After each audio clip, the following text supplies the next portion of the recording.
દેશની કૃષિ ક્ષેત્રની સૌથી મોટી અને ખાતર ઉત્પાદન કરતી ઇફકોને 3.5 દાયકા બાદ હવે નવા એમડી મળ્યા। છેલ્લા 40 વર્ષથી ઇફકો સાથે જોડાયેલા અને 34 વર્ષ સુધી મેનેજિંગ ડિરેક્ટર તરીકે જવાબદારી નિભાવતા ઉદય એસ અવસ્થીને મુક્ત કરાયા છે। અવસ્થીના સ્થાને કેજે પટેલની નિયુક્તિ કરવામાં આવી છે।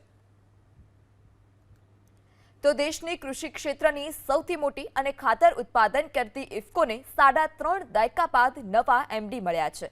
છેલ્લા 40 વર્ષથી ઇફકો સાથે જોડાયેલા અને 34 વર્ષ સુધી મેનેજિંગ ડિરેક્ટર તરીકે જવાબદારી નિભાવતા ઉદય એસ અવસ્થીને મુક્ત કરવામાં આવ્યા છે। તેઓ છેલ્લા 34 વર્ષ સુધી મેનેજિંગ ડિરેક્ટર તરીકે પણ જવાબદારી નિભાવી ચૂક્યા છે અને 40 વર્ષથી તે સંસ્થા સાથે પણ જોડાયેલા છે।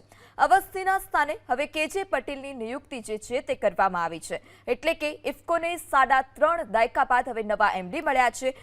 એ ઉદય એસ અવસ્થીના સ્થાને કેજે પટેલની નિયુક્તિ જે છે તે કરવામાં આવી છે। કૃષિ ક્ષેત્રની સહકારી સૌથી મોટી સંસ્થા ઇફકો અને જેને 3.5 દાયકા બાદ નવા એમડી મળ્યા છે।